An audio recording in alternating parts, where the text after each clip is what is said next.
Hey, and welcome once again to another Does It Make a Difference podcast. And this time we're talking about movement snacks, which is an interesting title, but in particular, movement snacks for ladies over 40.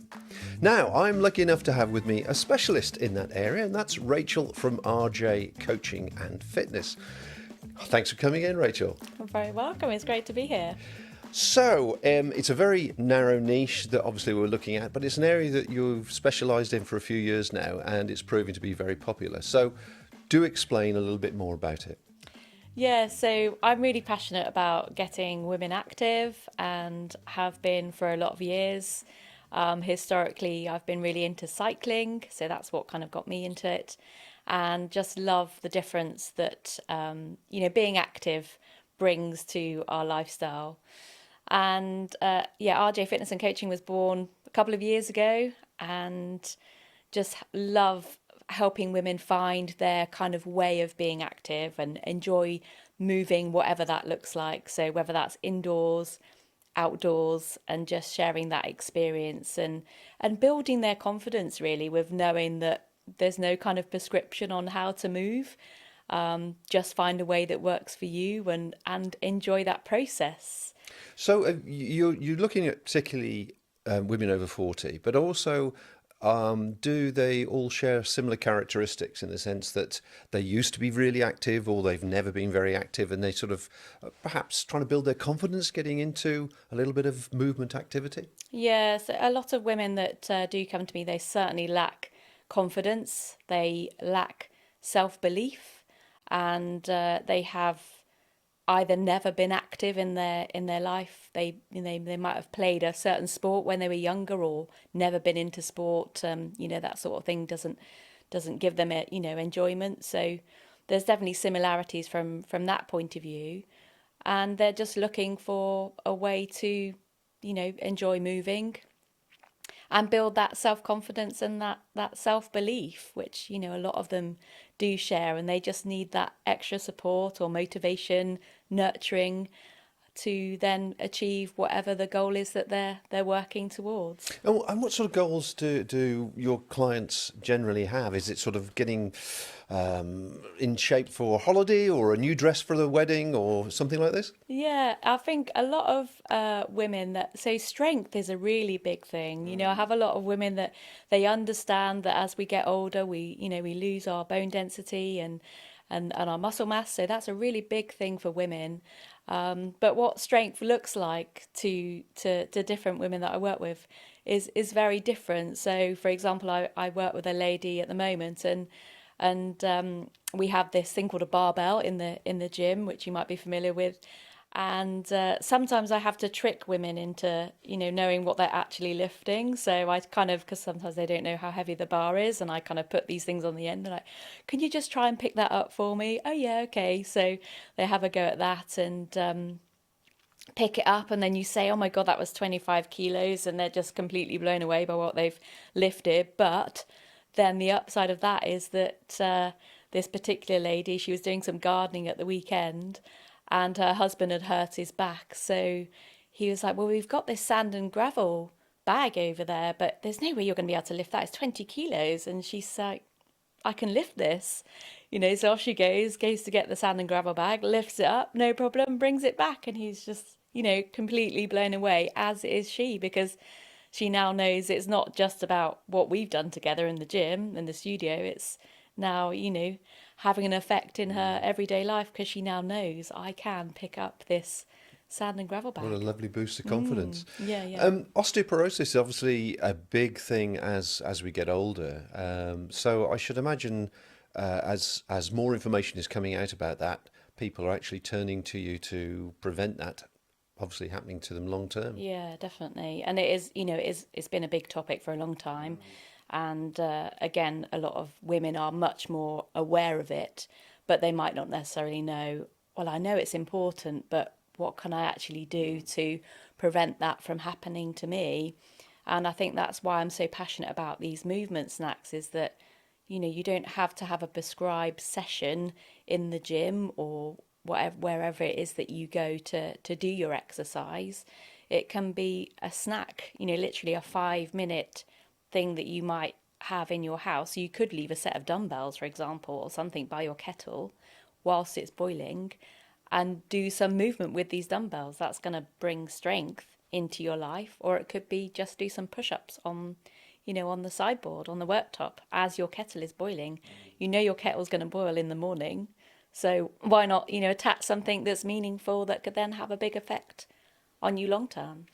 I mean, the gym is quite an intimidating place for people that perhaps have never really been before. Yeah. And certainly going for the first time, if you're of a sort of a certain age, it can be more intimidating with these young thrusting things proving themselves.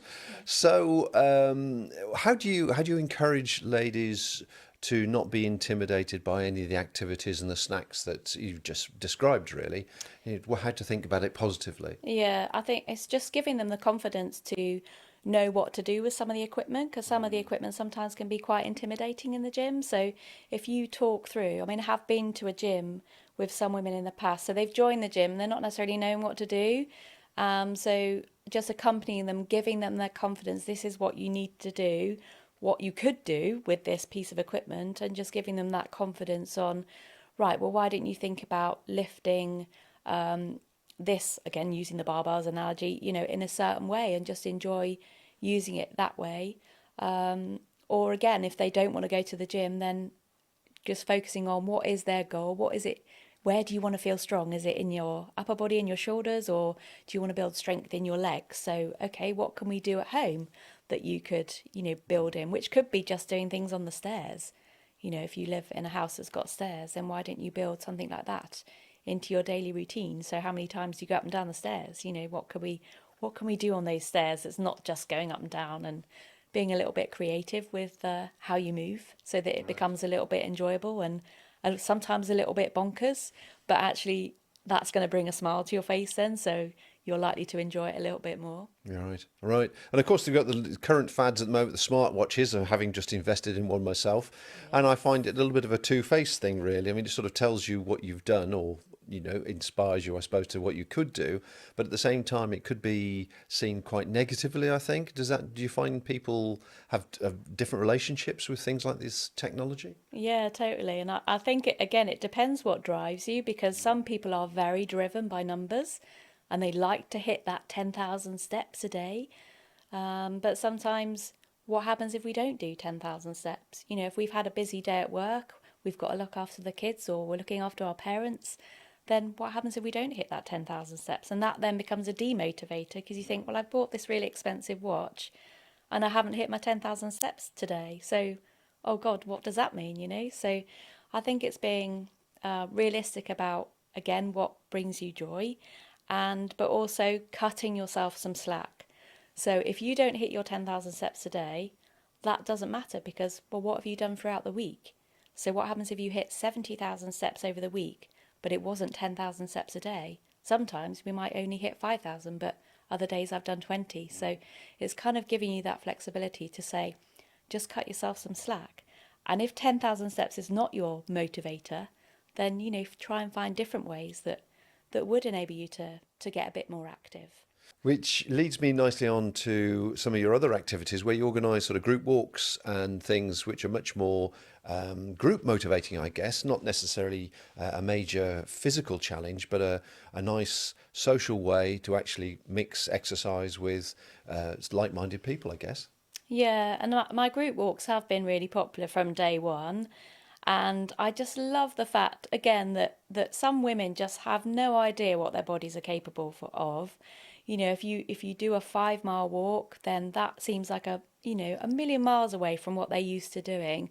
And when they get there, they're just so, overjoyed, and the fact that they've seen the most amazing views, they've been to these new places that they've never explored before, and they've got to meet loads of new women who then often become their friends. And, what's lovely is that we don't only bring these women together on a guided walk in a new place, but they then might go off and become friends and then go and do another walk as, as friends. So it's kind of providing that place where they can explore a new area, enjoy a walk together, but also creating those connections with different like-minded women that they possibly would never have met before, sharing stories together, and then sharing another walk together, if that's, so. I mean, to be fair, at that sort of age, you usually have kids getting towards teenage or teenage children or whatever. And as you rightly say, there are many people who are sandwiched between the children and the parents that might need looking after. So the social aspect of finding like-minded people without it being intimidating, like in the gym or a competition, must bring a lot of benefits. Yeah, definitely. And again, it's just that kind of shared experience, and you're almost forgetting about your everyday. So if you are looking after parents or you do have children, when you're outdoors and you're sharing that experience with someone else, you kind of forget about everything else that's going on because you've got that distraction. And I just love kind of getting people to notice, what we kind of see as we're walking along. So like last week, we had these beautiful woodlands along the Cotswold Way, and you just can't help but kind of soak up that awe and wonder, don't you, of being in this magnificent woodland that's kind of got, even noticing the shapes of the leaves and just being really mindful about things like that, and then sharing the views. We could see the River Severn, so that's getting closer and closer as we get towards Bath, and then having the opportunity to climb this amazing tower that you can often see from the M5. So having those moments where you're kind of looking at these wonderful views, being very mindful of being outdoors and noticing those small details kind of helps you distract you from, perhaps what might be going on at home, which could be looking after your kids or your parents. Sure. And what about, you've obviously got a sort of a social network as well, an online network rather, through Facebook groups. And how do you sort of keep people up to date with sort of movement snacks without sort of breathing down their neck all the time? Yeah, it's again just giving those little tips every so often.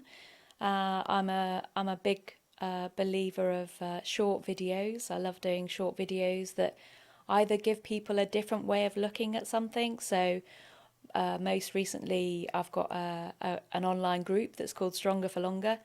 And one of their challenges was when you're getting in and out of the car, how do you do that? Do you hold on to the steering wheel? Do you use the door to get out?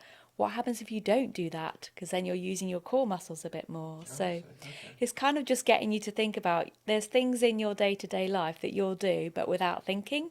So if you kind of think about it a little bit differently, it just gives you that opportunity to, again, include a bit of a movement snack. So that was a short video that I did recently, which again, people just love to see because they think, oh, I've never thought of doing it like that. And now I get in and out of the car, and my husband is now getting in and out of the car without holding onto the door frame. It's kind of having that knock-on effect.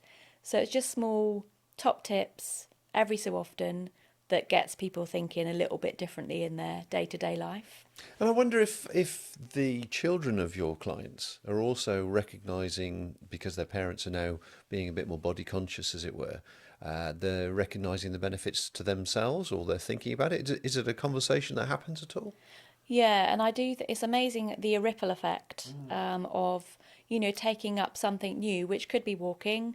I do a lot of cycling programs as well, and how that has a knock-on effect on your family. So if I had a 40-year-old woman who had never cycled, was really nervous about cycling on the road, built her confidence up to doing her first 50 kilometres, and then her daughter was about to go to university, so she'd seen mum start cycling and thought, well, actually, I can see the benefits it's had on your confidence and the fact your fitness has just gone through the roof and your stamina, and you're just loving being outdoors all the time on your bike. So I might start cycling with you now, and then that's going to give me the opportunity to, when I get to uni, I can use my bike as my mode of transport because I'm not going to have a car with me. And actually, it's a great way to get around, isn't it, when you're in a city? So. Oh, excellent. Okay, good. So movement snacks then, obviously that's the thing to consider for ladies over 40. Anything finally you want to add to your tips, or anything that you could give people as a takeaway? I think it's just being creative. Think about all the movements that you do throughout the day. So you'll get up in the morning, you'll go and have some breakfast, you might boil the kettles, several times throughout the day if you're a tea or a coffee drinker. And just thinking about, with those habits that you already have, can you attach something new to that existing habit? So whilst you're brushing your teeth, if you want to improve your balance, could you stand on one leg? So it's kind of being creative with that. Whilst the kettle is boiling, what could you do? Whilst your kettle is boiling, could you do some push-ups on the worktop? So it's just kind of finding those opportunities really so that it doesn't feel like exercise is a chore and it just becomes embedded into your lifestyle. Well, there you go. Movement snacks for ladies over 40. There's something to think about. Do look Rachel up on the website, RJ Fitness and Coaching, as well as Facebook, of course, and get inspiration to get a little bit more creative and active during your daily routines. So until next time, folks, take care out there, keep being active, and I'll see you next time. Bye for now.